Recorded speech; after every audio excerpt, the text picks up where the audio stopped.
Okay. You good? All right, at this time, we will call to order the Board of Supervisors meeting for Monday, January 9th, 2023. Supervisor Lewis.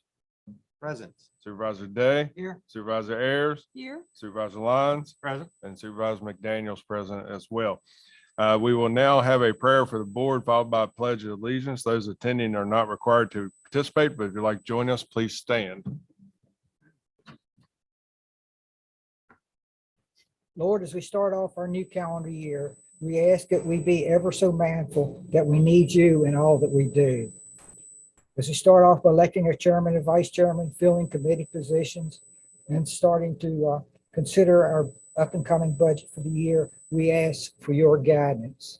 And Lord, I thank you for hearing my prayer and answering. Amen. I pledge allegiance to the flag of the United States of America and to the republic for which it stands, one nation, under God, indivisible, with liberty and justice for all.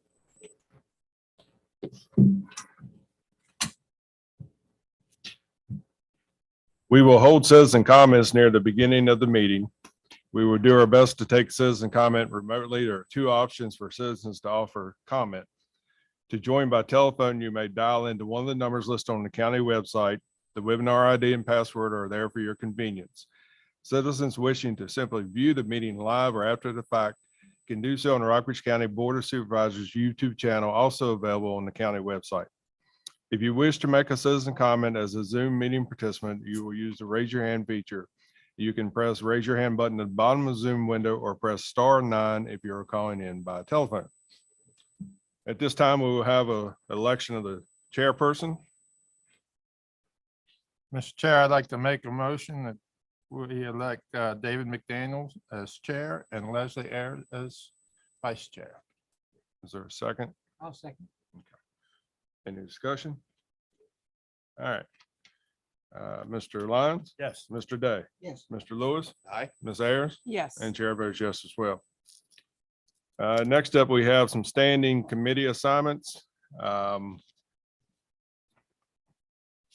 Finance Committee for upcoming year. Most of these will remain the same. It would be Mr. Lewis and Mr. Lyons. Do these require a vote? No, they don't. No. You're just making the appointment. Okay. Buildings and Grounds Committee, it would be Ms. Ayers and Mr. Lyons. Solid Waste Committee, it would be Mr. Day and Mr. Lyons. Personnel Committee would be Mr. Day and Mr. Lewis. Public Safety Committee would be Mr. Day and Ms. Ayers. The Economic Development Committee will be Mr. Lewis and myself, Mr. McDaniel. And the Ad Hoc Committee will be Mr. Lyons and myself, Mr. McDaniel. Next up, we have consideration of Board of Supervisors meeting schedule for calendar year 2023. Is there any discussion, any reason to change what we have been doing the second and fourth Monday at 5:30? Hearing none, we will continue with the same schedule.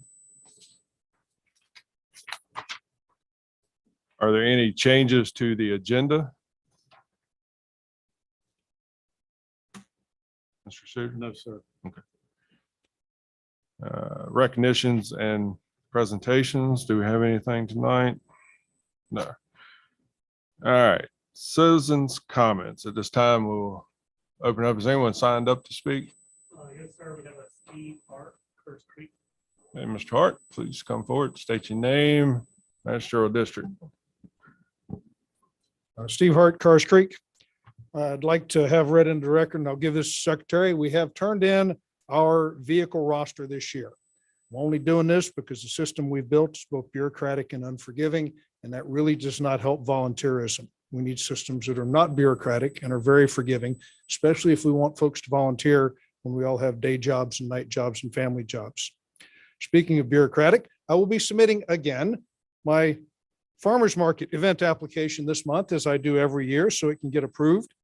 If the purpose of an agricultural district is to actually grow food that people can eat, why isn't a farmer's market a by right use in an agricultural district? I mean, if you can grow food and can't sell it, kind of what's the point?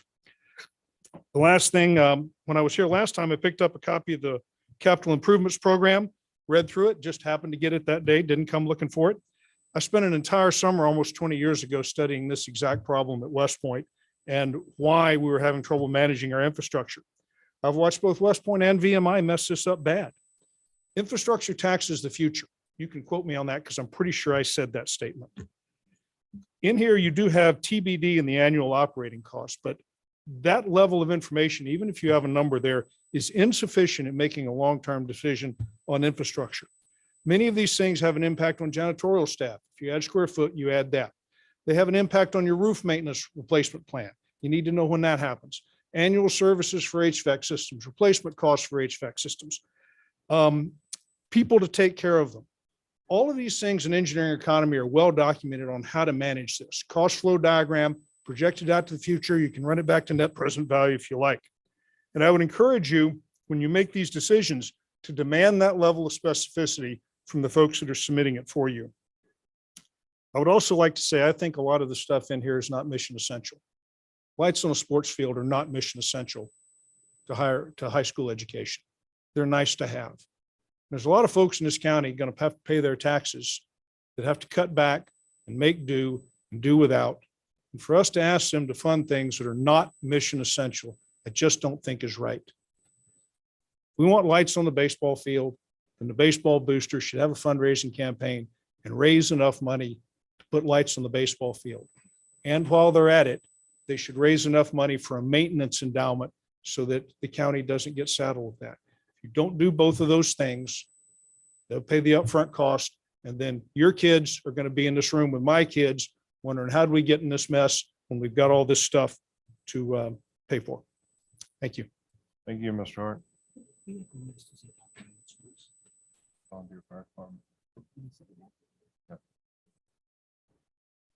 there anyone else signed up to speak?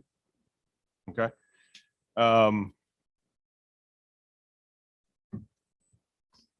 Is there anyone online wishing to address the board? No one has their hand raised. Is there anyone in the room who didn't have an opportunity to sign up, wishing to address the board? Okay. At this first meeting of the year, I want to talk about kind of an unwritten policy that's been held over from our days of dealing with COVID. During that time, we took written public comment and read it into the record during board meetings, as in-person attendance was difficult. Now that we're past that, I'd like to reset the policy so that we still will take written comments prior to meetings, both during public comment and public hearings, and provide these comments to each board member. We just will not read them aloud. The written comments will still be made part of the public record and filed in the county administration office. This policy would mirror that of other public boards such as planning commission. The intent of this policy would be both to respect both the desire to allow residents to express their feelings, even if they're unable to attend, and also respect the time of those in attendance. Is there concurrence of the board to reset this policy? Any discussion? I would like to say one thing. Yeah. I think that that's a fine policy, but if time permits, I don't see why you couldn't, if time permits. Is that, do we want a policy that we never do that? Or that, I mean, for instance, there are people that do have difficulty coming and being in person. Mhm. I mean, I suppose they could do the Zoom, but elderly that might want their thoughts. And I don't like it as a stalling tactic. Sometimes you will get, with certain issues, you might get 200 letters, and that might be very difficult for us to manage. But on the in general, that's not the case. So I think it would be, at that point, we would be put in the position of picking and choosing, which wouldn't seem fair to the ones that you didn't. I'd ask legal counsel for, I would agree. I don't think you can pick and choose. Your policy should be consistent and applied across the board. If you read some and not others, then you're showing a preference for certain statements. And I think the whole purpose, when someone comes to make public comment, they're here to address us. So as long as we read what is sent to us, it's kind of redundant. And so I But in the last 2 years, have we been put out by this policy? Have we ever once wished we didn't have a letter to read? I mean, we could always change the policy if it becomes an issue, but it hasn't become an issue yet. That's, I think, my, yeah, I think at this point, unless, is everyone else okay with resetting the policy? Head nods. Yeah. All right, at this point, we'll reset and they will be sent to each board member and they will be part of the public record, just will not be read in. I appreciate your comments. All right, approval of the December 9th, 2022 board retreat minutes and the December 12th, 2022 regular meeting minutes. Has everyone had an opportunity to review those? Any questions, concerns, comments? move to approve. And is there a second? Second. All right, Mr. Lyons, Yes. Mr. Lewis, Aye. Mr. Day, Yes. Ms. Ayers, yes. and Chair votes yes as well. Next up, we have consideration of the school appropriation resolution. Mr. Harris.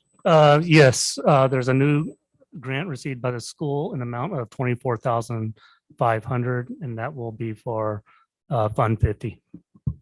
Is there any questions for Mr. Harrison? If not, is there a motion to approve? So move. And second? Second. All right, Mr. Day, Yes. Mr. Lyons. Yes. Ms. Ayers. Yes. Mr. Lewis, Aye. and Chair votes yes as well. Next up, we have consideration of the county financial package. Mr. Harrison. Yes, the total amount of all expenditures for December 2022 amounts to $419,857.48. The total year-to-date revenue is $31,780,281.11. Total general fund expenses is $26,050,244.57. We have made the payment, the annexation payment to the city of Lexington. And as you see in my, in the memo in your board packet, we are proceeding with the applying for both a literary loan fund and a bond with the Virginia VPSA for the Floyd SK renovation project. So that'll be coming to you.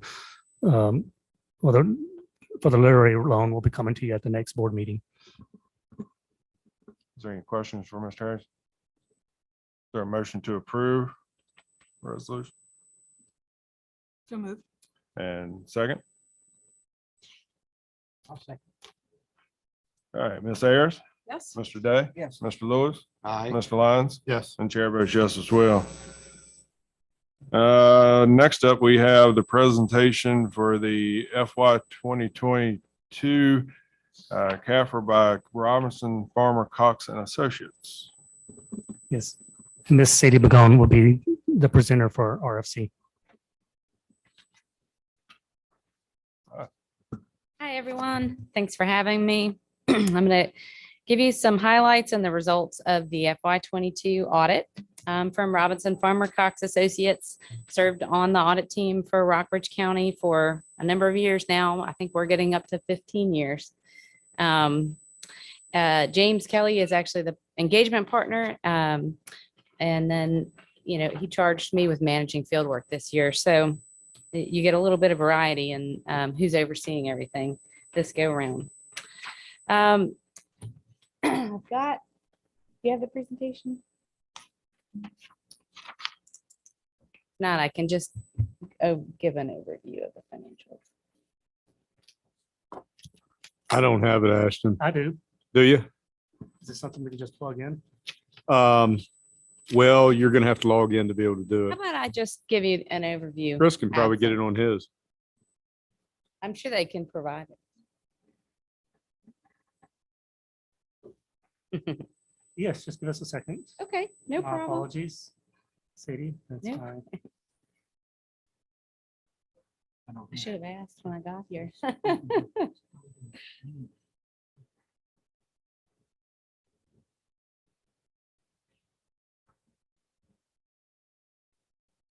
So I don't need a slide to tell you about this. First off, we always like to report back on the prior fiscal year's audit because the county's been submitting the financial statements and the comprehensive report each year to the Government Finance Officers Association for their certificate program. They have a certificate for excellence in financial reporting. The 2021 report was submitted. It was the 8th consecutive year the county submitted for this award and has received it. So once again, we will submit the FY22 report to this program. Thank you, Chris. Just go from beginning. Just hit slideshow or there you go. There we go. All right. Use. Perfect. Yep. All right. Thank you, Chris. All right. Here's your certificate from FY22, which is included in FY21, which is included in this year's audit report. So the most important thing that I can deliver to you all in relation to the audit is our opinion on the financial statements. That's what I'm here for. So we've issued an unmodified opinion on the financial statements. An unmodified opinion is also known as a clean opinion. It's the highest level of assurance that we can provide. And it means we feel the financial statements presented in your comprehensive report are fairly stated and that they're materially correct and they conform to generally accepted accounting principles. So also, as your auditors, we have some reporting objectives in relation to internal controls and also in relation to compliance. So as part of our audit, we've gained an understanding of internal control for the county in order to assess risk and to determine the nature and extent of our audit procedures. So throughout that process, looking at internal controls, we did not identify any significant deficiencies or material weaknesses that we would need to report to you all. So also as part of the audit, we're testing compliance with laws and regulations, grant compliance agreements. So specifically, the state requires that we test compliance in a lot of areas, including budget, procurement, reporting to the Virginia retirement system. As a result of our compliance work, we noted no non-compliance material to the financial statements. And then the other piece of our compliance work relates to federal awards. As the county has undergone a single audit as part of this audit, where we have to audit larger programs where the county's expending federal dollars. So this fiscal year, FY22, we've audited 2 programs, Title I and the Education Stabilization Fund, which is both of these programs are handled through the school board. The Education Stabilization Fund is funded with American Recovery and Reinvestment Act funding. So it's a new federal program. I'm happy to report that our single audits revealed no findings in relation to internal controls or compliance with those federal programs. So I'm going to give you some highlights from the financial statements. This first slide I've taken straight from the management's discussion and analysis, which is included in the report. And the management's discussion and analysis is a narrative prepared by management and included in your report. It's an excellent high level overview of FY22, what changed and why. So that begins on page 4. It goes through page 14 of the report. And I just like to direct your attention to that. If you're looking for a high level summary, it's a great place to start for FY22. I'll give you some highlights from the government-wide financial statements. So those are the first 2 exhibits in your financial report. They're prepared on the full accrual basis of accounting, which is most like the way businesses report. And those financial statements will include all funds, all governmental funds, and also the Blue Ridge Resource Authority. So the total combined net position for the county for FY22 was 44.3 million approximately. Now of that, about 28.8 million was unrestricted. About 14.2 million was reflected as your investment in capital assets. And that's net of related debt and also of accumulated depreciation. And then the restricted portion of your net position amounted to 1.2 million. I'll talk a little bit more about the fund financial statements. Those begin on exhibits on 3 through 6 in your financial report.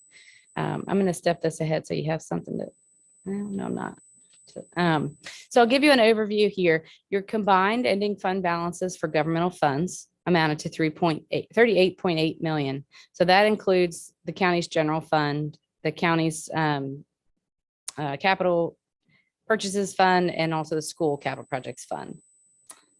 There was an increase of 2.2 million compared to FY21 fund balances, and the general fund unassigned fund balance amounted to about 26.3 million. Unrestricted cash and cash equivalents for the county amounted to 35.6 million in governmental funds. So this chart shows you the breakdown of your fund balance. The vast majority of the fund balance there is in the unassigned category. And then the other various categories show levels of constraint on your fund balance. Non-spendable portion amounted to 4.6 million. And that category is just as it's described, it's unavailable funds, whether it be because it relates to prepaid expenses or a net pension asset is also another item that can be reported in that category. The restricted category amounted to 1 million approximately, and the assigned category includes things that you may have set funds aside for, the school fund balance carryover, capital projects, etc. are reported in that category. They carried a balance of 6.8, almost 6.9 million. So as while we're preparing the audit, we look at a lot of different ratios, but one of them we pay attention to is a comparison of your unassigned fund balance to the expenditures for the year. And the county has established a minimum threshold for this ratio of 20%. And then you can see over the last 5 years that the ratio, the resulting ratio has exceeded that. For FY22, your unassigned fund balance compared to the year's expenditures was about 37.26. So in essence, you could probably operate for 37% of the year absent taking in any dollars. Not that you would ever want to do that, but that's what this ratio is telling you. So it has remained consistent and well above the 20% minimum threshold that you all have established over the last 5 years. All right, here's a summary of your governmental funds, revenues and expenditures for the year. I know it's very small, so I won't expect you to be able to see all those numbers. Overall, governmental funds resulted, as I said before, an increase in fund balance of 2.2 million for FY22. The general fund had an increase in fund balance of 4.4 million. And then the other two funds reported here, the county capital projects fund had a slight decrease in fund balance, 694,000. And then the school capital projects fund reduced fund balance by 1.5 million. That is in relation to the HVAC capital projects that were completed during FY22.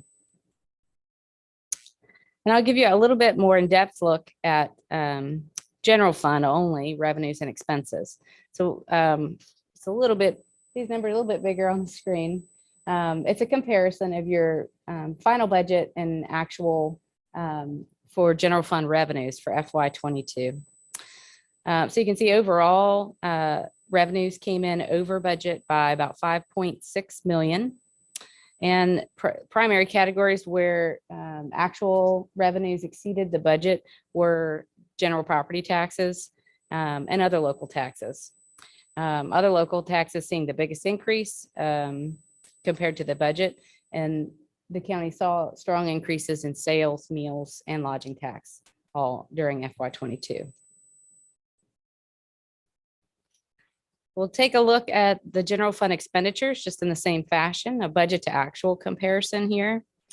Overall, county expenditures came in under the final budget by about 3.4 million. The budget was really pretty close to actual in all categories, except for obviously the first one you see general government administration. And that is because there's budget for ARPA grant expenditures, the state fiscal stabilization fund. In FY22, and those it's a timing of expenditures. Those didn't end up happening in FY22. So that is why there's a bigger difference in that category. So when I come and present the report, I always like to talk some about property taxes because that's your biggest revenue for the locality. For FY22, the total property tax levy amounted to 32.7 million. And you all collected about 31.3 million during the year. So 95.73% of the levy was collected during the year of the levy. And you can see on this chart, that's consistent with the last 10 years. The county's collection rate has been anywhere between 95 and 97% every year for the past 10 years. So collections remain high. So I also want to talk a little bit about the proprietary fund financial statements. So for Rockbridge, that consists solely of the Blue Ridge Resource Authority, which is presented as a blended component unit for the county. The Blue Ridge Resource Authority ended the year with a deficit net position of 2.9 million. The Resource Authority had an overall operating income, positive income of 679,000. And that number includes, I'm gonna skip ahead here so you can see it in the financial statement format. So operating income was 679,000. And that includes the charge for depreciation of 1.1 million, which is a non-cash charge. Depreciation for the Blue Ridge Resource Authority nearly doubled during FY22 as a result of putting online the second cell of the landfill, and depreciation began on that asset. So a big change in depreciation for FY22. And what drives the overall, there was a change in net position, a decrease in net position of 875,000 for the Blue Ridge Resource Authority. That's really driven by increases in the landfill closure and post-closure liability, which is an estimate, a very long-term liability. And it has fluctuated over the years. So overall ending net position deficit of 2,965,000. So I want to congratulate the county on a successful implementation of a new governmental accounting standard board standard for FY22. This new standard had a major impact across the board for local governments. It required a change in how we treat leases. So historically, anything that would have been reported as an operating lease had to be evaluated to see if it fell under this new lease standard, and a change was required to report these leases in the balance sheet, which had never been done before. So successful implementation there.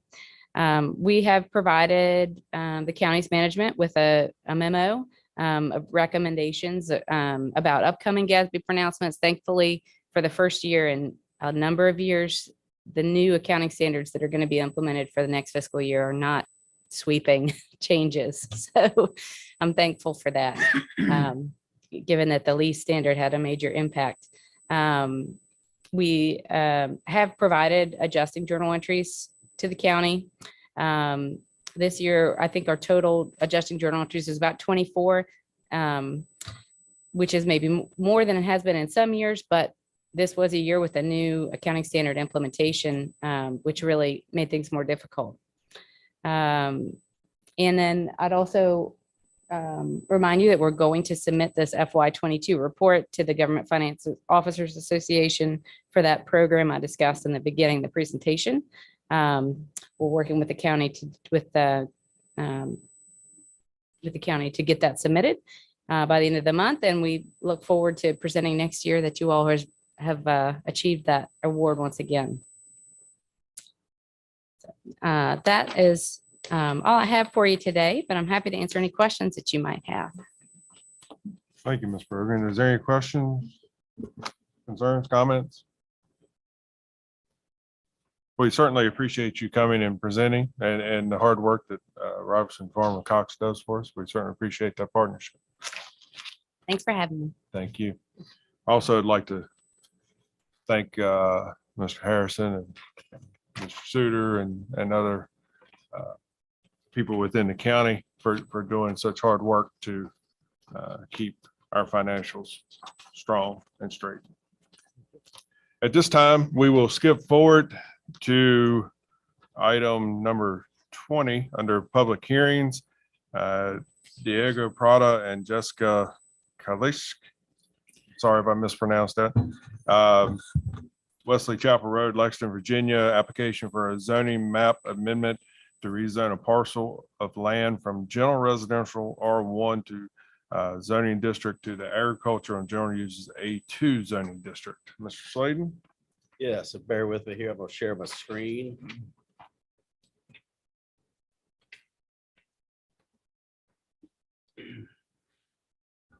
This is a public hearing for a zoning map amendment from residential R1 zoning district to A2 agricultural and general use district.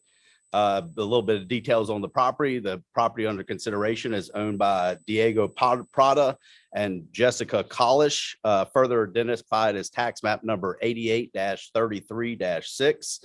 The tract consists of 3.149 acres. I'm gonna change this to a laser pointer here. Bear with me. The property under consideration is outlined in orange here. Again, identified as tax map 88-33-6. Property is located in the general residential zoning district. The application is rezone the 3.149 acres from A2 to R2. I'm sorry, from R1 to A2. There's no public water nor public sewer in this area. As far as the surrounding zoning districts, again, the property under consideration is currently zoned residential. The property to the south and west is zoned residential as well, R1. The property directly adjacent to the north and east is currently zoned A2, agricultural and general uses district. The purpose of the rezonings includes the ability to allow additional flexibility for livestock and the availability for whole house rental for short-term purposes. As far as the Planning Commission goes, the Planning Commission on December 14th, 2022 held its public hearing and has recommended approval of the rezoning application. There are no proffers associated with the rezoning application. With that, I'd like to turn the floor over to Mr. Prada. He does have a brief PowerPoint presentation for the board as well. So let me pull that up.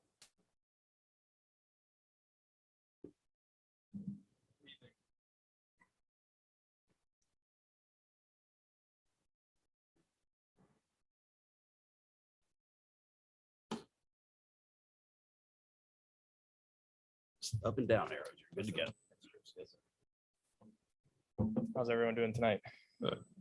So pretty much as Chris had mentioned, we're trying to apply to rezone the property from R1 to A2.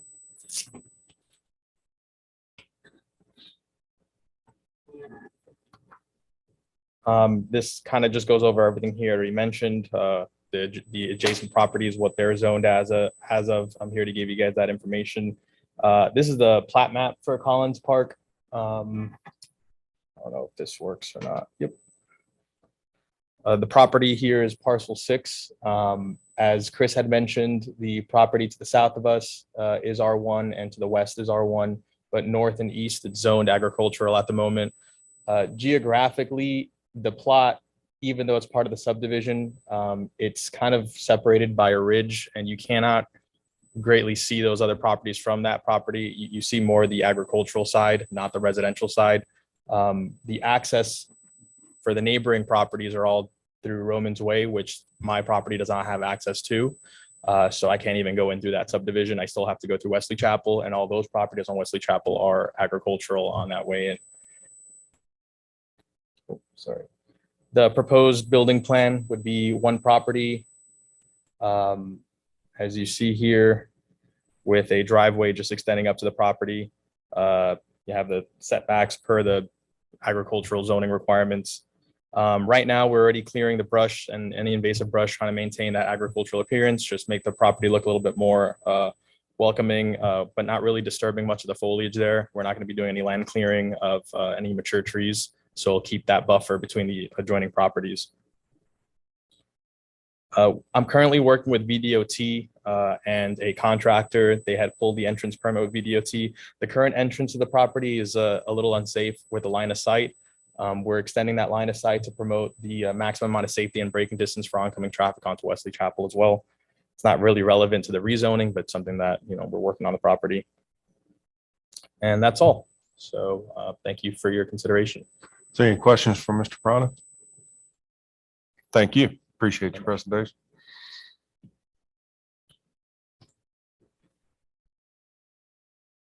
This time we will open up public hearing. Is there anyone signed up? Is there anyone in attendance wishing to address this issue? Anyone online wishing to address this issue? No hands up. Okay. Then at this time, we will close the public hearing. Is there any discussion amongst board members? Any questions for Mr. Sladen? Mr. Sladen, has the well been drilled yet? I'm sorry, what's that? Well, has it been drilled yet? I'm uncertain on that. Has the well been? The well has not been drilled yet. We did perform the first test and working with the soil engineer. They set up the. Diego, if you could come up, and not for the members of that's on Zoom, you I'm can't sorry. hear. No, you're perfect. The test of the soil had determined a good well site. The soil drains perfectly well for the septic and the well, but nothing has actually been constructed yet. But that's that. Okay, thank you. And you've talked to your neighbors? So yes, informally, nothing formal other than this process. But everyone's kind of just no big deal with it. They didn't even know that property was part of the subdivision because it's kind of geographically annexed already. So there's nothing that they didn't even know it was part of that to begin with. Okay. Thank you. I feels a little deja vu-ish. Did we do a couple other ones, a couple other? Yes, in the Wesley lots Chapel, Poplar Hill area. Near? Last year, I think it was 2022, we rezoned the Voss property, what this is now contiguous to. And we rezoned the, can't remember the landowner's name, but it's on the corner of Old Farm Road and Poplar Hill Okay. in that case. And the change was the same as this? That's correct. Yes. Yeah, that's what I was remembering. Okay. Yes, from R1 to A2 in both those cases as well. Any other questions, comments? All right, is there a motion to approve as presented? So moved. And a second? Second. All right. Ms. Ayers, Yes. Mr. Lewis, Aye. Mr. Day, Yes. Mr. Lyons. Yes. And Chair votes yes as well. Thank you, Mr. Prod. Thank you very much. All right, let's see here. Next up, we have Rockbridge Farmers Cooperative, Inc., Maury River Road, Lexington, Virginia. Application for a zoning map amendment to rezone a parcel of land from planned business B2 zoning district to general business B1 zoning district. Mr. Sladen? Yes, this is another zoning map amendment. I have a very brief PowerPoint presentation, turn the floor over. In this case, the applicant is Rockbridge Farmers Cooperative Incorporated. Again, zoning map amendment from planned business B2 zoning district to the general business B1 zoning district. A little bit details on the property. The property under consideration is owned by the Rockbridge Rockbridge Farmers Cooperative Incorporated, identified as tax map 61-6-A1. The tract consists of 4.161 acres per tax record. Property is currently located in the planned business district B2 zoning district. Application is rezone the parcel of land from the B2 zoning district to the general business zoning district. In this case, the property can be served by public water and public sewer. In some aspects, the B2 zoning district is an antiquated district. The district was developed prior to the current stormwater management regulations, establishment of the TCO, Tourism Corridor Overlay District, the outdoor lighting regulations, the landscaping regulations, and in some cases does not take these newer regulations into consideration. This is one of two areas of the county that contains this B2 zoning district. As you can see from the zoning map, this one area that I'm referring to is the co-op property under consideration this evening to be rezoned. LB's Trailer Sales is to the south, also zone B2, and then Dominion Power facility there is zone B2.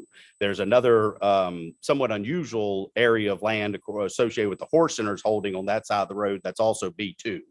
The other area of the county is the corner of North Lee Highway, Route 11 and First Mill Road is the only other portion of B2 zoning district we have in the county. The property that is under consideration is located within the Tourism Corridor Overlay. After a successful rezoning, the site plan, signage, landscaping, lighting, and building elevations plans would be reviewed and approved by the Tourism Corridor Overlay Board. The erosion and sediment control and stormwater management plans would be reviewed by a third-party consultant, but approved by the building department. As far as the Planning Commission's recommendation, on December 14th, 2022, the Planning Commission held its public hearing and has recommended approval of the rezoning application. There are no proffers associated with the rezoning application. At this time, I'd like to turn the floor over to Mr. Jason Black, controller with the Rockbridge Farmers Co-op, and Mr. Ed Blackwell Engineering, the engineer on the project.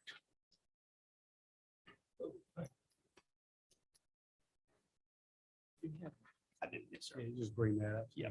Y'all want just bring the map up. Y'all may have in your packet, but We have it. They do. yes. I'm Ed Black with Black Engineering. Thanks for having us here tonight. And Jason Black, I can answer your engineering type questions and Jason can answer operational questions for the co-op and what they're doing. But our goal is to move the Kubota site that they have on their current facility at the south side of Lexington out to this site and do like a repair, sales and service facility next to the trailer place that does sales and service there. Whether it's B1 or B2, getting with Chris, I think if we stay B2, we have to get a conditional special use permit. So getting a rezone or a special use permit, 6 1, half dozen the other for us. So I think the county preferred potentially the rezoning. You know, we're going to follow all the regs the county has. So whatever we got to do. So we thought, hey, we'll go for the rezoning and just make it a by right use. So that's why we're before you today. But we would have had to come for a special use if we had kept the current zoning. But we have public water, public sewer. We have electricity there. We have gas. There's fiber. So it has all the utilities that needed for a business. So we think it's a good use for the property for the co-op, that location. It's been zone business, was just slightly changing the type of business zoning. So any questions from me as the engineer? We've worked with VDOT, we worked at an entrance. We're working on possibly sharing an entrance with the trailer sales. That's what being worked out now. But Any questions? I'm just glad to hear you mentioned broadband as a utility. That's good. And this I should know probably, but in your search, it says you searched the National Registry of Historic Places. And where is Tankersley Tavern? Okay. Oh, really? It says here in your study, it's 1.15 miles. I've heard of that many a times, but I do not know where the current location of it is off the top of my head. one of my engineers did that lookup. So Okay. that's a detailed. I think that's where the former county attorney lived. Oh, I know what you're talking about. Okay. Of course. We got it. It's on the first Mill Road. Yep. It's one of the first properties on the right-hand side. Yeah, of the that first Mill brick Road. deal. Yeah. All right. On the edge of the road. Yes, yes. Thank you. Thank you. Not overly relevant to the project, but I am inquisitive. Thank you. Learn something. Any questions for about the engineering or the operations? I'm always curious about lighting, how that will be lit. We'll have lights.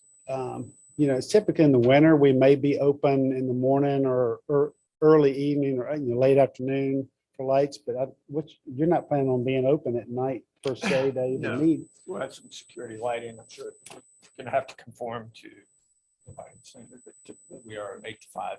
Yeah. Did, so did I understand you said that it will conform with the Yes, ma'am. It Okay. would be required to. And We'll go through the whole site plan process, yes, and all the different departments. part of the TCO application includes lighting, it confirming that the lighting is in, meets the requirements of outdoor lighting regulations. Yes. Thank you. And the landscaping will be part of that and the signage. So a lot of even more details than normal will be on that TCO plan. For normal site, I should say. Mr. Black, you have anything? That's it. Just want to relocate to the county, more space. We're happy to have you. Thank you. At this time, we'll open up the public hearing. Has there anyone signed up wishing to address the board on this issue? No, sir. Anyone in attendance not have the opportunity to sign up? Anyone online? No hands raised. All right, then at this point, we will close the public hearing. Is there any other discussion? Any questions for Mr. Sladen? Hearing none, is there a motion to approve? So moved. And a second? Second. All right, Mr. Lewis? Aye. Mr. Lyons? Yes. Ms. Ayers? yes. Mr. Day? Yes. And chair votes yes as well. Look forward to a good partnership there. Thank you to the co-op. Jimmy, I'd just like to thank the co-op again for their business expansion, and we'll help you however we can when we can. Thank you.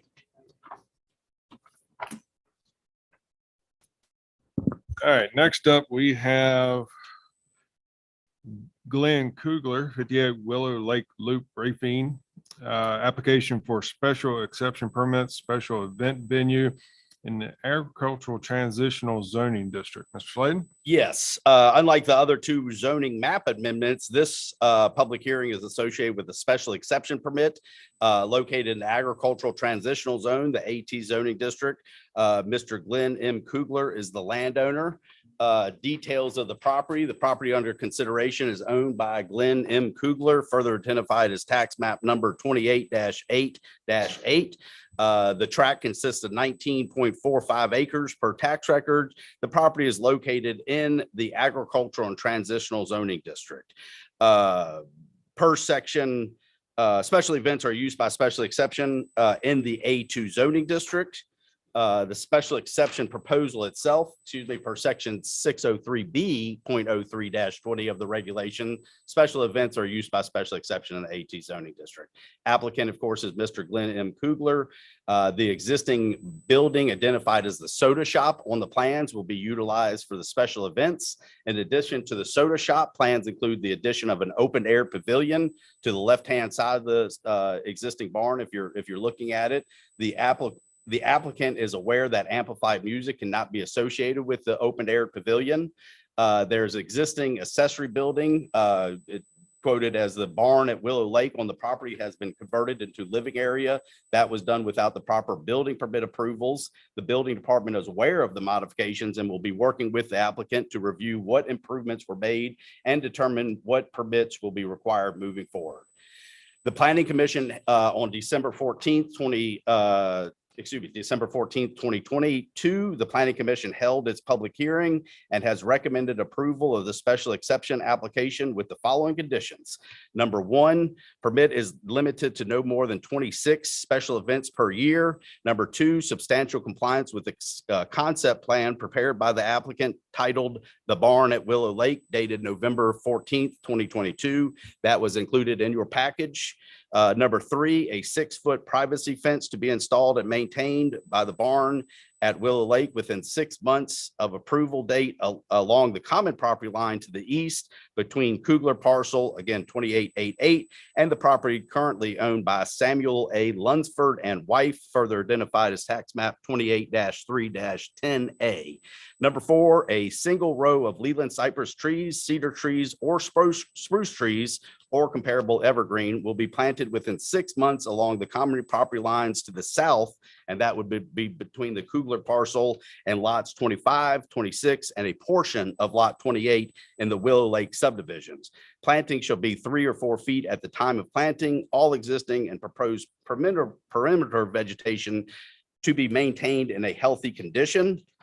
Number 5, events will be limited to a maximum of 175 attendees with no more than 80 vehicles on site for events. Event manager shall be on site during all special events. Number 6, all site activities will be concluded by 10 p.m. on Mondays through Thursdays and 11 p.m. on Fridays and Saturdays. No special events will be held on Sunday. Number 7, adequate off-street parking facilities and traffic controls will be provided. No parking along Steels Fort Road. That road is further identified as Route 706. A stop sign shall be installed on the property at the entry of Steels Fort Road. All traffic is required to use the entrance directly off of Steels Fort Road, Waterfront Drive, State Route 1098, and Lake Drive, Route 1197 are to be used for emergency purposes only. Number 8, alcoholic beverages not to be self-served. Number 9, all trash should be taken directly to the landfill and not county collection centers or county green boxes. Number 10, any amplified music will be within an enclosed structure. Number 11, lighting shall be in compliance with 1303 of the County of Rockbridge Land Development Regulations. Number 12, no aerial fireworks, gun salutes shall be permitted, or no open-aired fires shall be permitted by attendees. Number 13, final condition is approval contingent upon County Building Department, Virginia Department of Transportation, VDOT, Health Department, and/or Public Service Authority, and the Office of Fire Management approvals. That concludes staff's presentation. I'd like to turn over the floor to Crystal McNear, and Mr. Kugler and his wife Charlotte are in attendance. Mr. and Mrs. Kugler, I should say, are in attendance as well.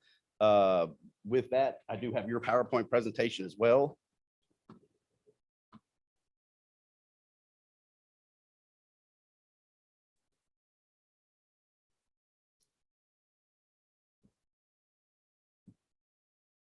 All right, just up and down on that one.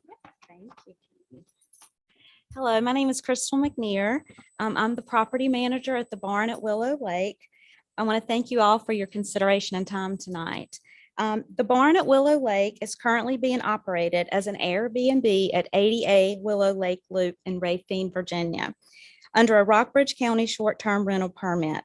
On approximately 20 acres, this unique property is owned by Glenn and Charlotte Kugler, who are with me tonight, and has been a part of Rockbridge community in history for generations. From a museum to a community pool, to antiques, to a beauty shop, to a dance hall, campgrounds, a gathering place for car shows. Over the years, the barn and the soda shop buildings have been a staple and enjoyed by thousands. We are being asked about weddings and would like to be able to have weddings, receptions, anniversary, birthday parties, family reunions, and corporate meetings, and a place for the community to come together and for charities to be held here. This is the soda shop, and I'm sure if you've driven down Steelsport, you probably recognize the Texaco signs. Our vision is to be a place that locals can come together with family and friends. Our packages that we want to do will include 2 nights and 3 days at the barn. The barn does, it's an Airbnb guest house and it sleeps 16. We do not want to be hosting multiple weddings. That is not what we want to do. We do not want to have 4 in a weekend. But we do want to be able, when someone contacts us, to be able to offer to have family reunions and gatherings and weddings, small weddings, micro weddings. For that. Already in place, as you can see, is the barn, which is approximately a 70 by 40 foot building. It has a lighted patio. There's also the soda shop, which is a 40 by 60-foot building. We also already have in place a parking lot. We have a commercial entrance that's been approved by VDOT. We also have a gazebo that is already in place. This is just an inside picture of some of the history inside the soda shop. You may recognize this. Locally, this came out of our Lexington Applebee's.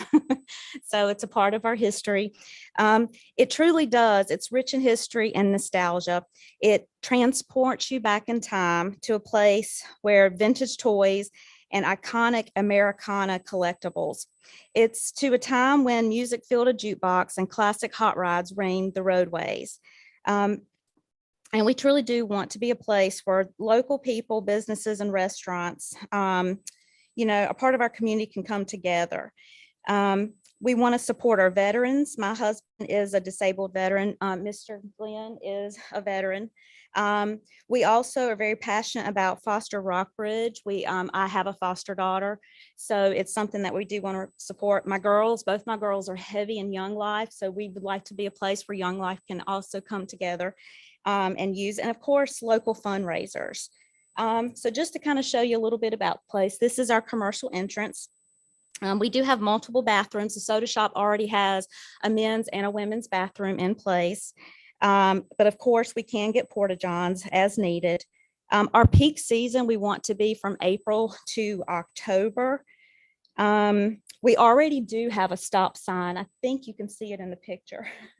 There's already a stop sign there for Steelsport Road. It's already in place. We've also already talked, I think this coming up week, we have someone coming to install the fence, weather permitting. So we'll have that installed pretty soon, hopefully.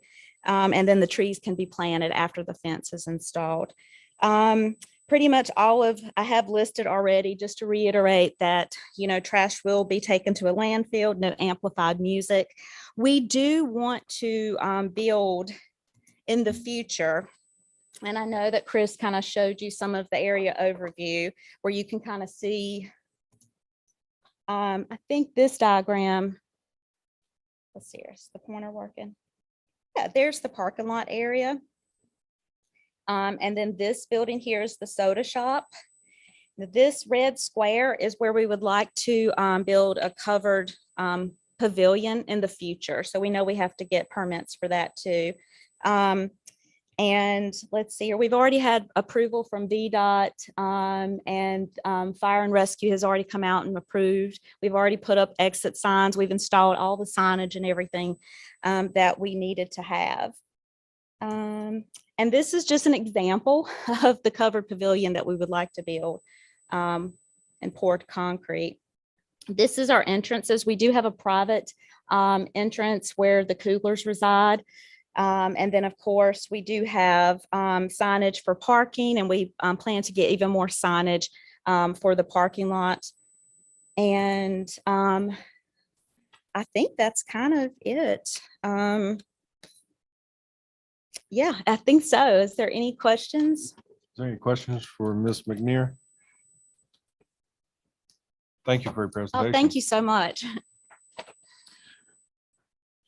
So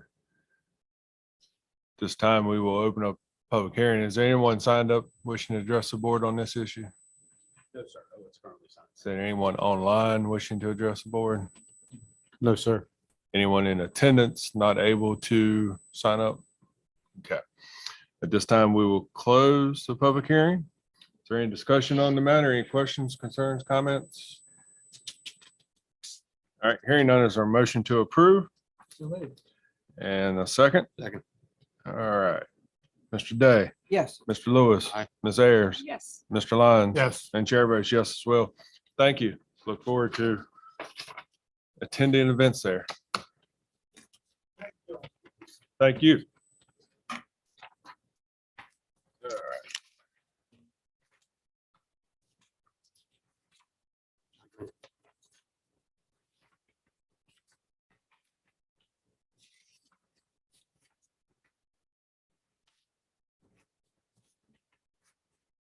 All right, at this point, we will move back to item number 11 on the general items.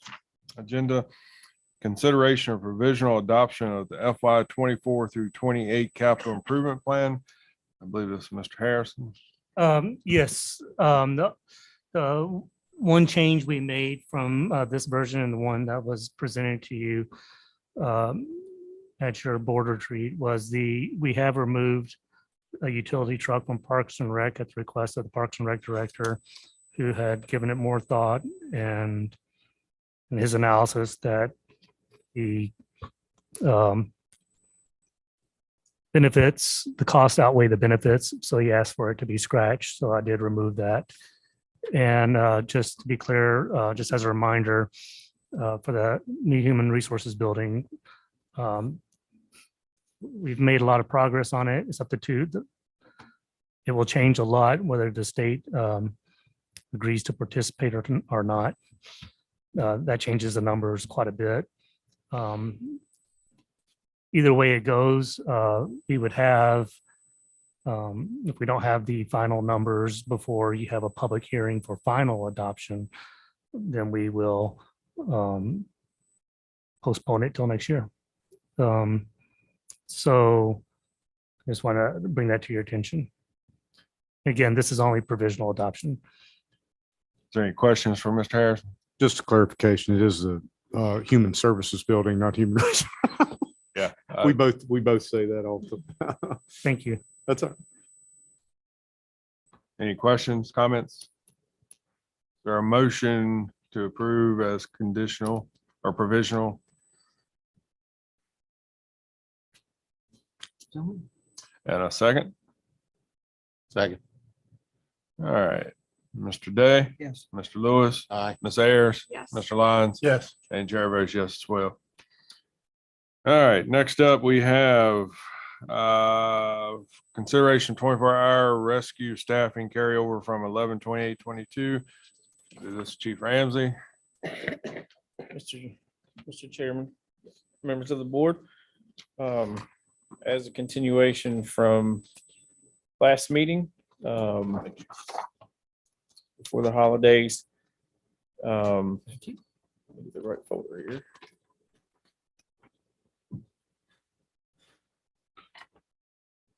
So I'll start with just a kind of a report on the rescue squad and the fire department. For the month of December, the Glasgow Life Saving Crew answered all of their calls but 2. One of those was a failed to respond to, as we categorized, meaning they were on a call and had an additional call. So essentially only one failed to respond, which is very good for the rescue squad for the month of December. And that has continued up until this point. So they are continually work with the fire department. The fire department there in Glasgow is providing good service. Drivers, lifting assistants, and things of that nature. However, they are still negotiating to their agreement, some terms on that, but they are still working on that. In the interim, the fire department is still offering to provide those services when needed or when requested. So they're doing a really good job there, which we appreciate. I did meet with the squad members and the fire department on Thursday, and reiterated that as well. We appreciate their efforts. Any questions on the squad or fire department? The second part of the meeting was to come back with a plan from the fire rescue side to assist in the future of our staffing and response models throughout the county. And something that's been presented to you all that you have there is it's sort of out of the box kind of a plan, but I think it fits our area and our jurisdiction in the fact that we will continue our daylight staffing at our normal stations with 7-day-a-week coverage, 6A to 6P, but also create a 24-hour, if approved, create a 24-hour shift within our current staffing. And the thought is that the Fairfield staff and the Glasgow staff would remain continuing business as usual. The Carrs Creek staff would pull their 12 hours, 6A to 6P at the Cars Creek Firehouse, and then at nighttime, come back to our office there on Banner Lane and finish out the night. So that would be their 24-hour staffing. While they're there on duty staffing at night, they will answer the second calls or fail to respond to the south end when they're available to do that. And then that'll serve a purpose of a couple of ways that'll serve is kind of be a safety net for the south end and being able to shore that up. And then also serve as kind of fixing some of the city of Buena Vista and the rescue squad's concerns there is they would be able to focus more on their calls and not be going to Glasgow as often. And then the other things that we can do from there, and we will do from there, is being in between the two cities. As far as run area goes, we would be able to handle and respond to second calls or other fail to responds as needed throughout the county, based on the location. And then if needed, we can look at providing services a little further out, whether it's the west end, as it's needed from there, being the staffed ambulance. So any questions to that point on the plan? What about with the location that you're talking about? What about calls on interstate?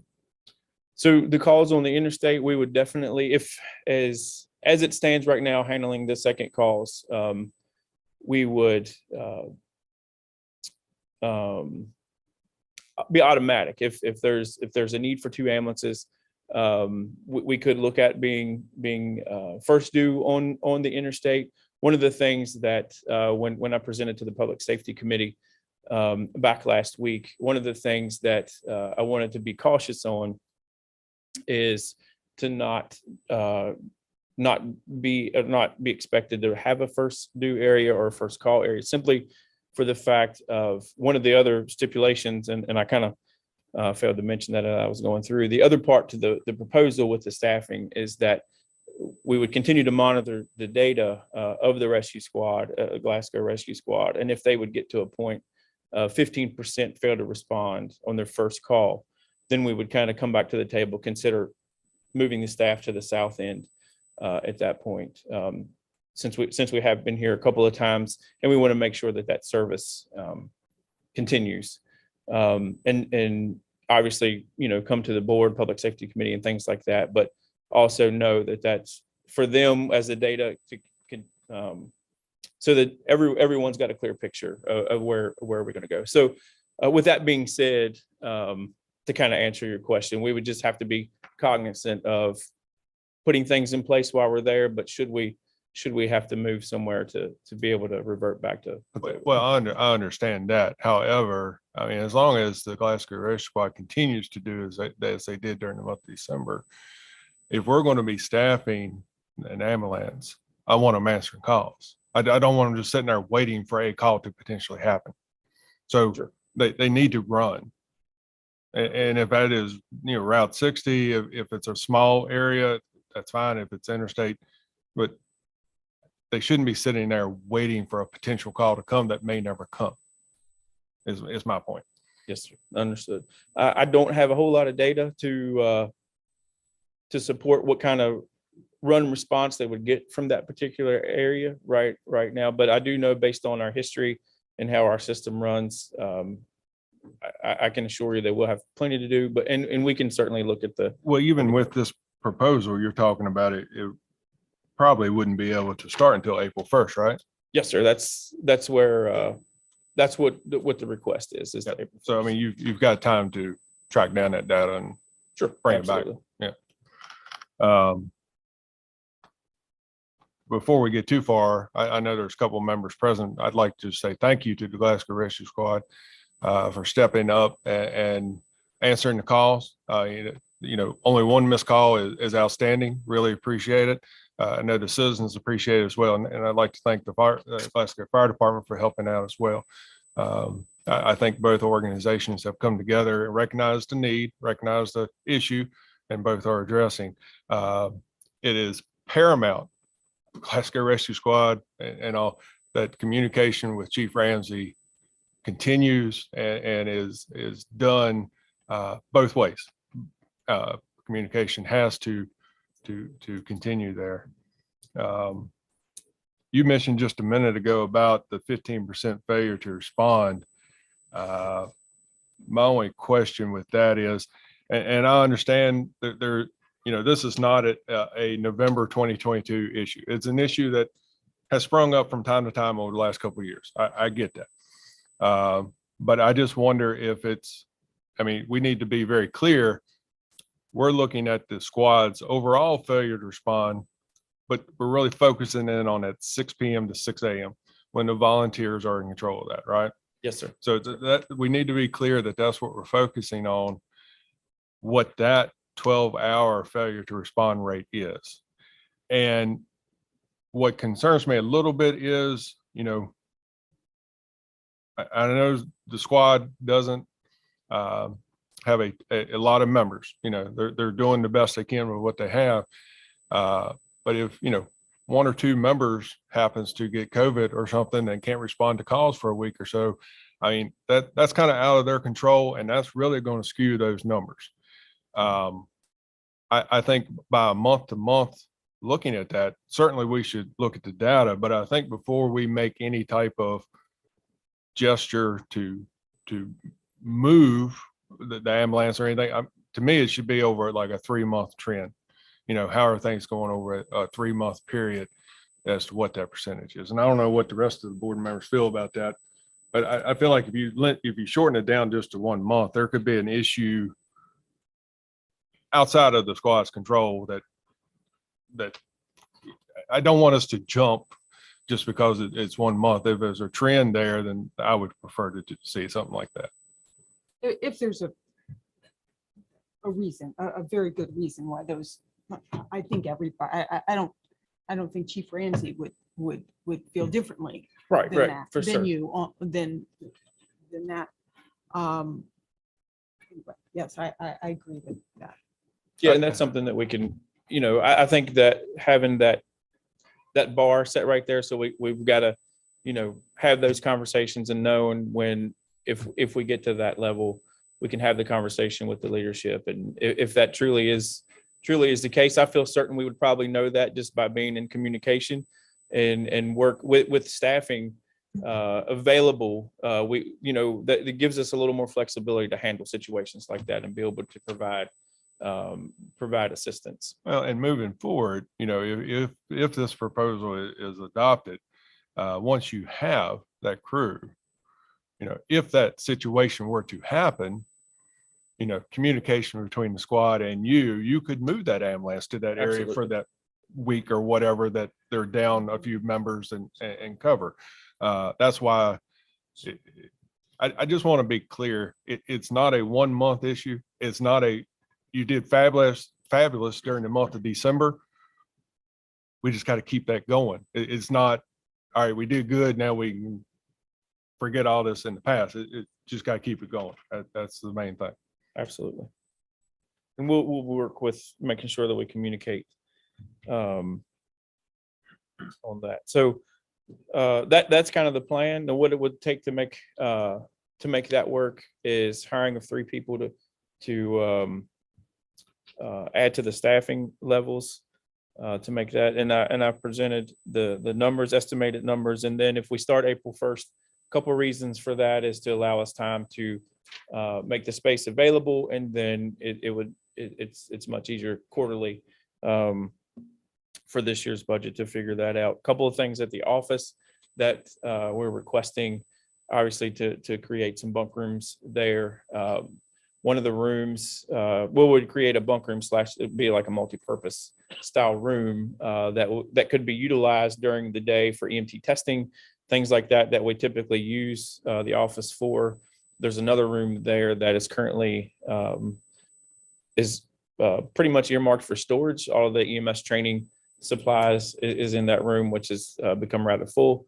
So the request is that we be allowed to purchase some sort of outbuilding to go out where our other building is out on the concrete pad out back to turn that into a training storage area that would allow for the bunk room there. To Mr. Lewis, we spoke earlier, and we did check with Mr. Tuttle today about possibly getting the high school to build something like that. They said they would be happy to, but would be unable to this year with the short notice. But if we see something in the future coming up, then to let them know. Well, I mean, that's just what I saw. It seems like we have a storage issue anyway. It's not necessarily just for this program. So it's just Maybe just we a can thought. sign them up now. Well, that's what I was Yeah. getting at. I mean, we're going to need something else. I mean, Find as something. and what I really need to say, following up on Mr. McDaniel's point, my job, looking at this proposal, my job is to represent the citizens of Walker's Creek District, which isn't really in here, other than I appreciate the Goshen squad donating an ambulance so that the county has, two, and one of those could be used for this. So it's not necessarily, as I see it, meant, or it's not a roving rescue crew, but it does, you both have said, and that was the positive end for me, that it allows flexibility for other squads. Goshen squad is tight on members as well, and the citizens are concerned what's going to happen. So the ability to have even temporary service is something that I think will allow me to give them some confidence that Goshen is also being considered here. That there's pay there in Cars Creek, so they're getting support, but it's just unnerving. And then to see other areas, constantly getting staffing is of some concern. So and then just finally, as Chief said, I don't think they're not going to have anything to do. The call volumes are rising. It's I think it's just a good flexible addition to supporting the volunteers and making sure the citizens are served.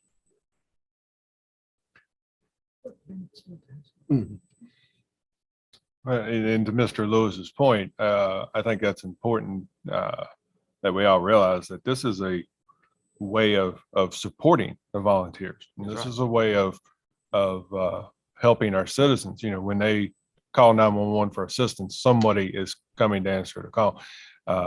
In some of my meetings and communication with the Glasgow squad, I think at times they felt like it was kind of we were coming in just trying to take over. That's not the case.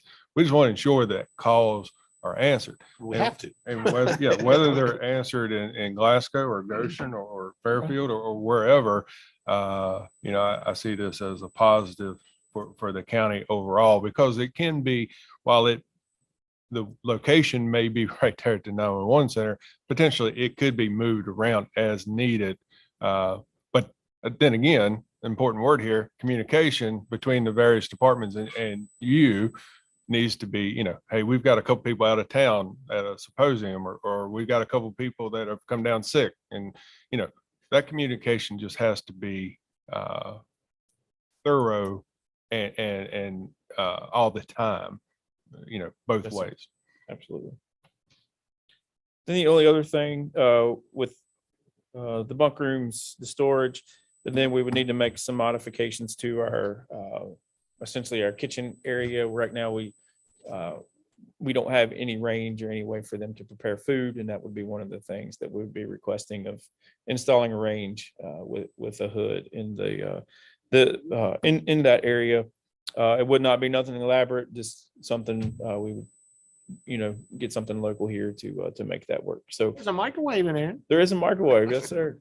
One of the things Spencer and I had talked about back in 2016, 17, we thought about when we designed that of adding that at that particular time, and we elected not to. So But it's a stove you could also use during the day that. absolutely, we could use it during the day or in the event of emergencies, the 911 center folks, it would be a multi-purpose, anybody could use it.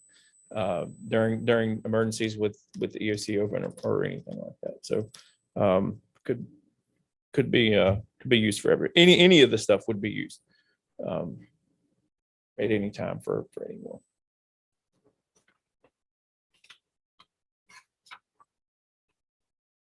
The only other thing I would add is that this was presented to the Public Safety Committee on Wednesday, and they approved to move forward with this to you all.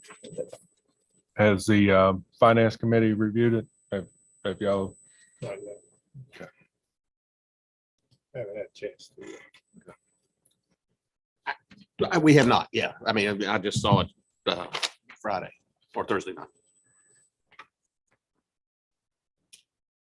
Would you like us to take a look at it? Now, all right. I'm just, with the costs that are here, and obviously we can plan, we'll be starting our FY24 budget, soon. But by beginning April 1st, it would have to be funds out of some account or Right. reserve. And we'll be meeting long before then. So April I 1st don't- is going to come soon, Yeah. though. I would like I would to think- give Chief Ramsey yeah, time. I don't see any problem with it. That but February we just meeting? hadn't- Yeah, we meet. We would have had a meeting by then, so I'm talking Right. about maybe our first February meeting. We could bring something back to you. And just so everybody's clear, the estimated annual cost is right around $175,000, and in the current year would be right just under 70,000 to take it from April through June. I mean, I don't want to put the finance committee on the spot, but I mean, $70,000, I would think we could take from reserves or. Like I said, I don't see any problem. I think Glasgow's done a good job. I think the chief has done a great job because, but it goes back to communication. If people tell him what they need, he'll help them. As far as the money, I don't have a problem, but the question was, have we met and looked at it? And we haven't, but I don't foresee it being a problem.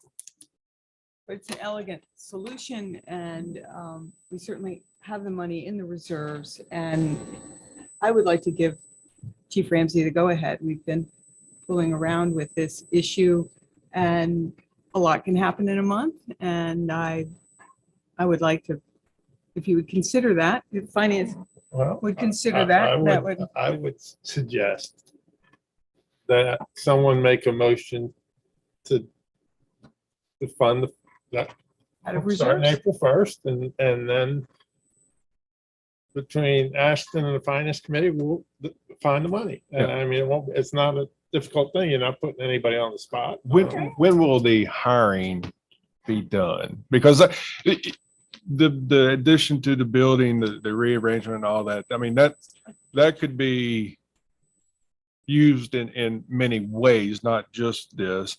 I mean, really the ongoing reoccurring expense is staffing, which is really what the finance is going to have to figure out for future years. When will the staffing hiring be done?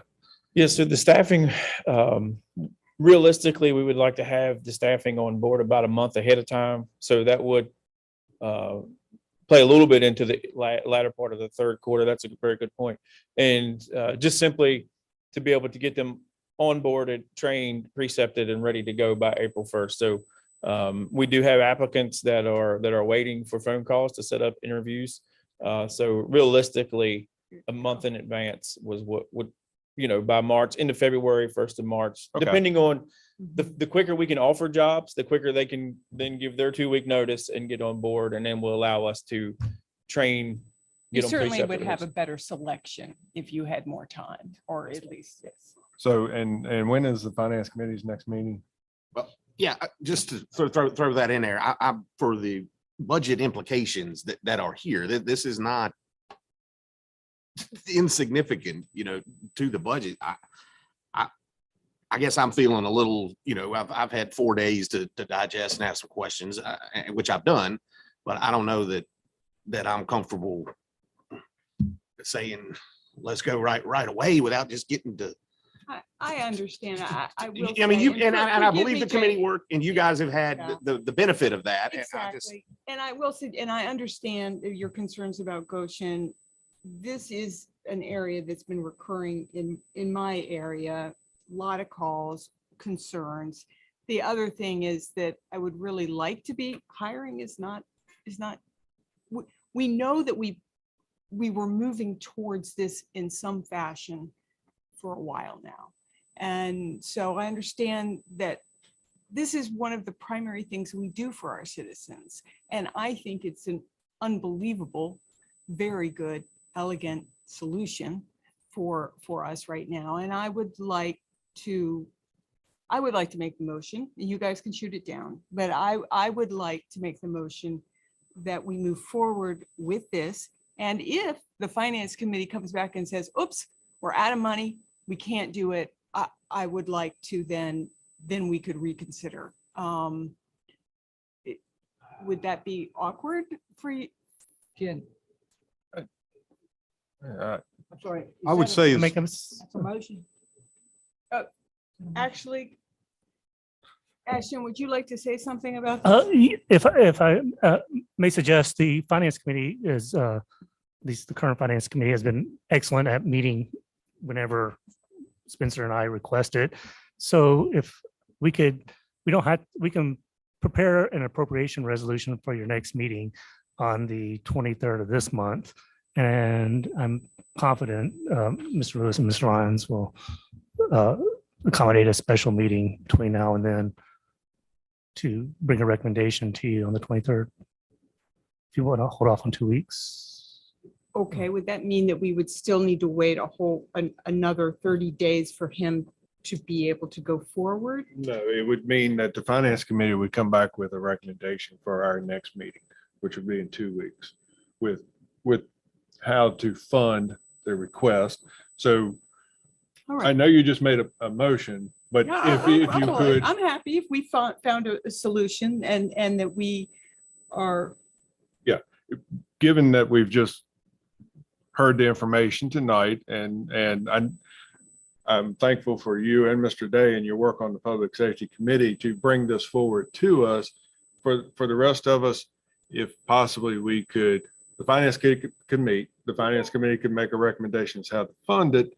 And then we could bring it back on the agenda in 2 weeks at our next meeting.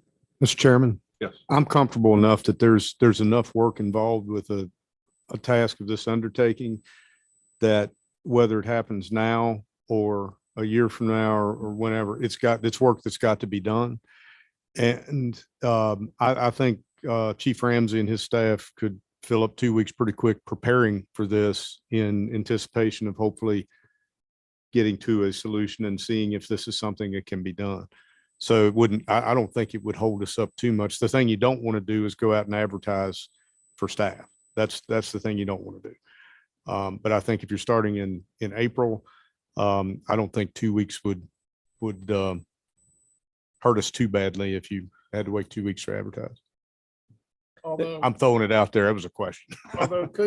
why couldn't you advertise for staff and interview? Well, that's kind of what I was thinking. We can move forward with interviews.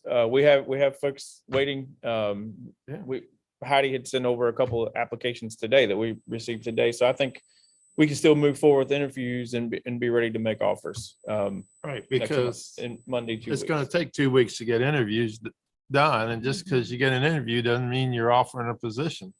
But that, As long as they're aware that the position has not been approved yet. I don't want Yeah, right. subject to funding. In other words, if you're interviewing somebody, I want to make sure that they are very clear that it needs to be approved.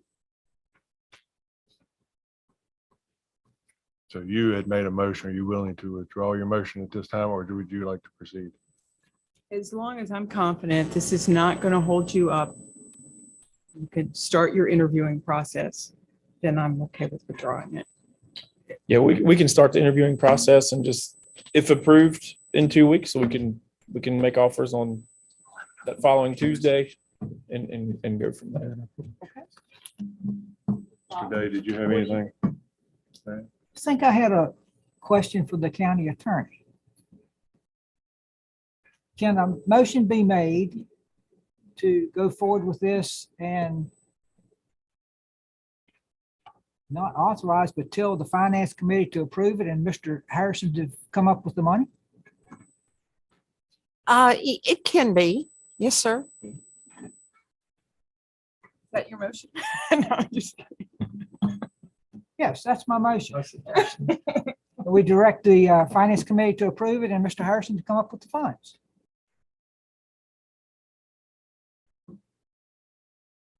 Can I second that motion? Now, I think you can direct that the finance committee take a look at it, but I don't think you can direct their decision. That was my question. I'm sorry. Yeah. Maybe I misunderstood, but you Probably can, didn't word it you right, can but- certainly ask them to take a look at it, I think but the you motion, can't direct that they take a certain action. There would be no point in asking them to look at it if you direct them to take a certain action. And I need to prepare actual resolution for an appropriation. Okay. Then I would withdraw. you had made a motion, you willing to withdraw your motion? Okay. All right, so at this point, we would like for you to do, your due diligence as you have been, continue on. Finance committee will meet with you within the next 2 weeks, come up with a plan. Mr. Harrison, bring back to us at next board meeting. And at that point, we'll move forward. Okay. Good. Everybody on board? Okay. Thank you, Chief Ramsey. Is there anything else that you had to present to us tonight?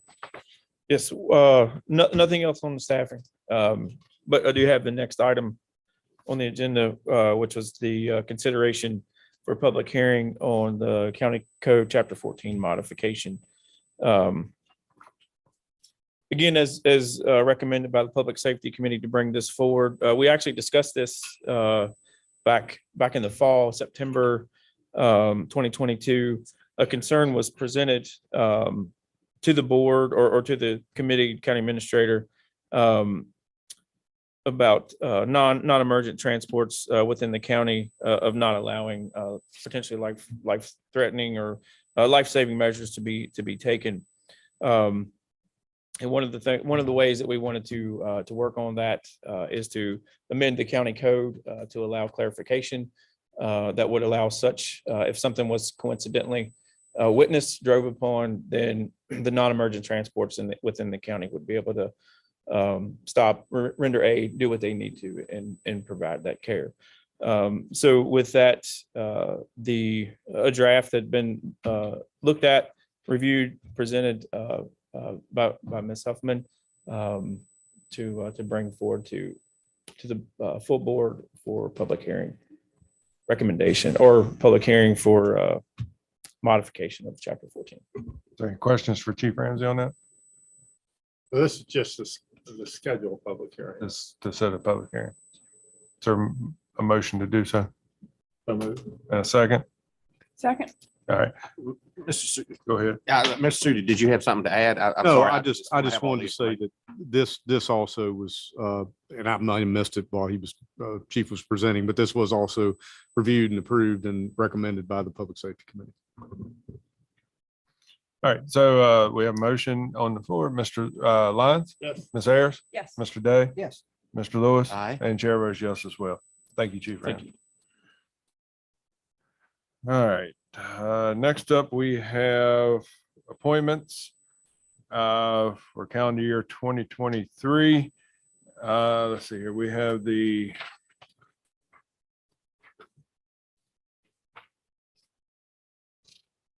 first up, we have the Virginia Horse Center Board Liaison. That's been Mr. Lewis. Willing to continue there? I would appreciate to be able to. Okay. Yes, sir. Be Mr. Lewis. Next up, we have the Chamber of Commerce Liaison.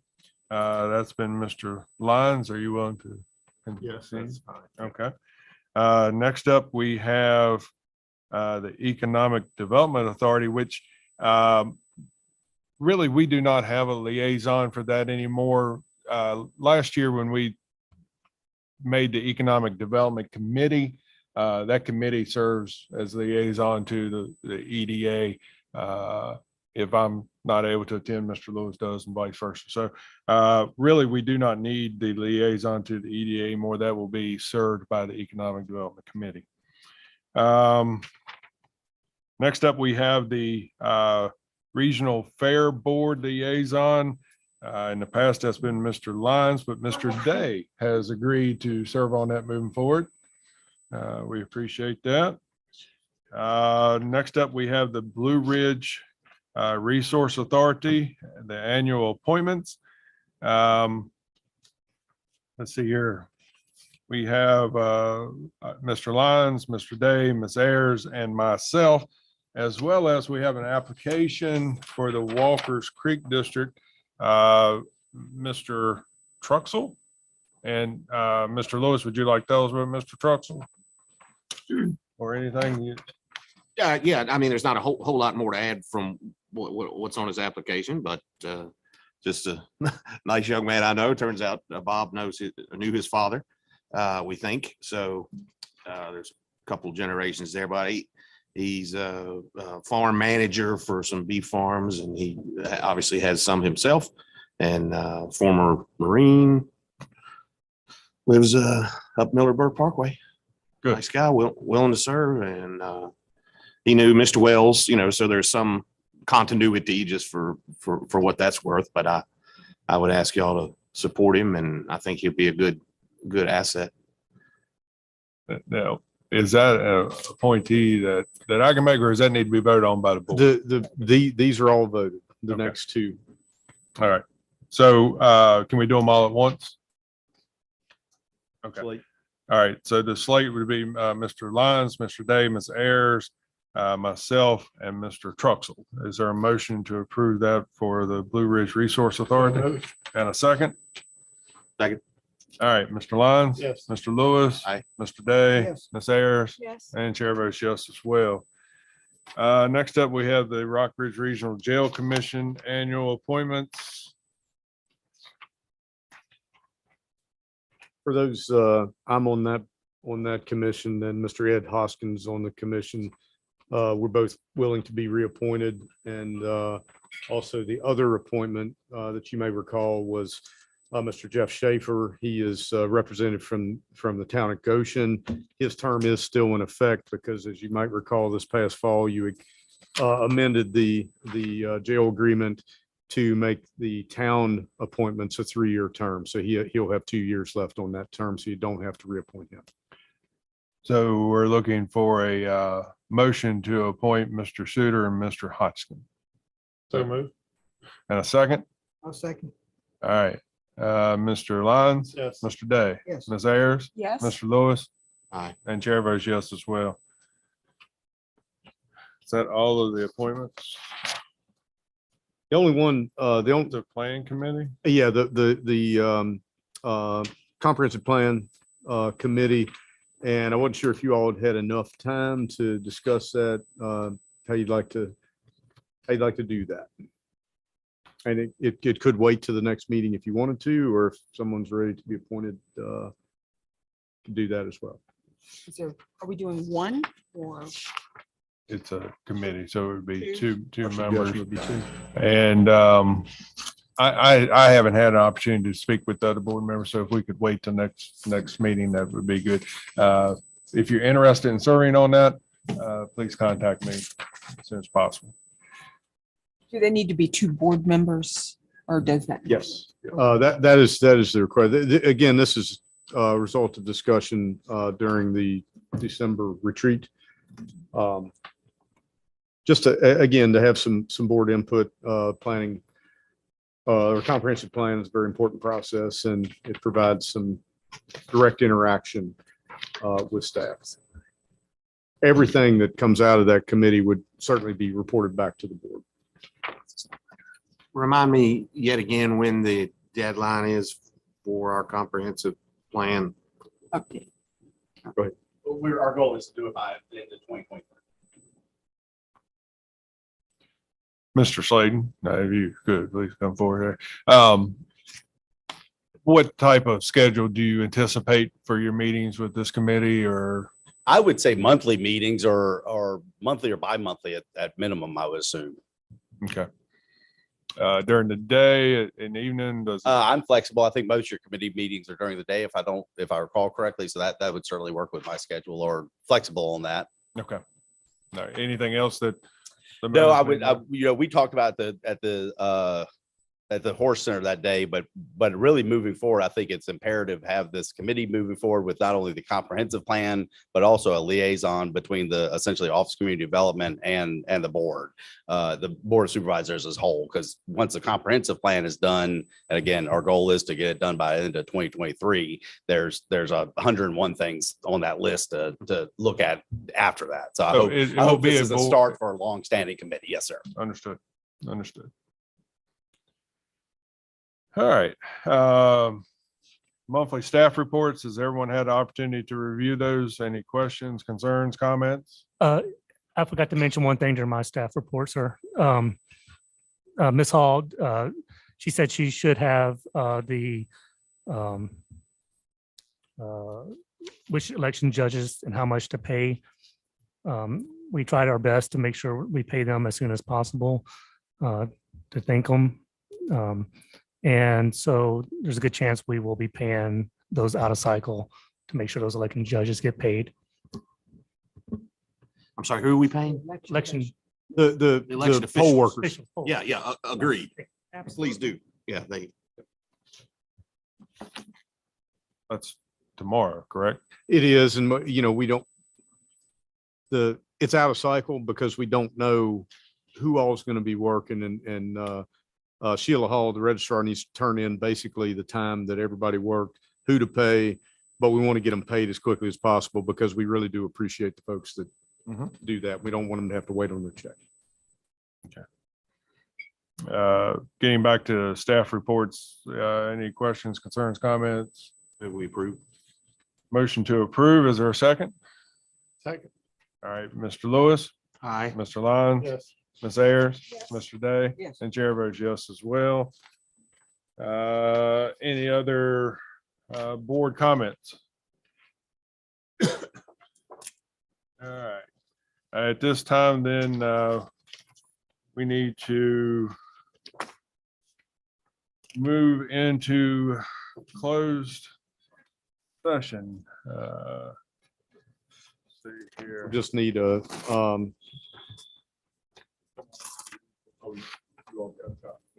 Yeah, go ahead, Ms. Ayers. I move that the Rockbridge County Board of Supervisors convene in closed session to discuss the following as permitted by Virginia Code 2.2-3711A3, discussion or consideration of a matter involving acquisition of real property for economic development and other purposes. Do I keep going? keep going. As Yes, please. permitted by Virginia Code 2.2-3711A5, discussion pertaining to economic development concerning a prospective business or industry You got to finish that out. or. Oh, never mind. You got it. You're good. Okay, good. And again, where no previous announcement has been made by the business or industry's interest in locating or expanding its facilities within the community. Sorry, I thought that was with the other. Yes. All right, so we have a motion. Is there a second? Second. All right, Ms. Ayers, Yes. Mr. Lyons, Yes. Mr. Day, Yes. Mr. Lewis, Aye. and Chair votes yes as well. Just so you're aware, there is no anticipated action out of this after closed session.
Sorry. I wish I knew what this joke was All about. right, you are back live. You're back live. All right. I move that the board certify that in closed meeting just concluded, to the best of each member's knowledge, nothing was heard, discussed, or considered except the matter or matters specifically identified in the motion to convene in closed session, and two, lawfully permitted to be so discussed as exempt from open meeting requirements under the provisions of the Virginia Freedom of Information Act cited in that motion. All right. So that's the motion. Second on that, or is it just, yeah, second? Yeah, second. All right. Ms. Ayers? Yes. Mr. Day? Yes. Mr. Lewis? Aye. Mr. Lyons? Yes. And Chair votes yes as well. Excuse me. Is there a motion to adjourn? So moved. Second? Second. All right, Mr. Lewis? Aye. Mr. Lyons? Yes. Ms. Ayers? Yes. Mr. Day? Yes. And Chair votes yes as well. Reminder, Thursday, January 19th, joint school board meeting at the school board office. And I will not be there.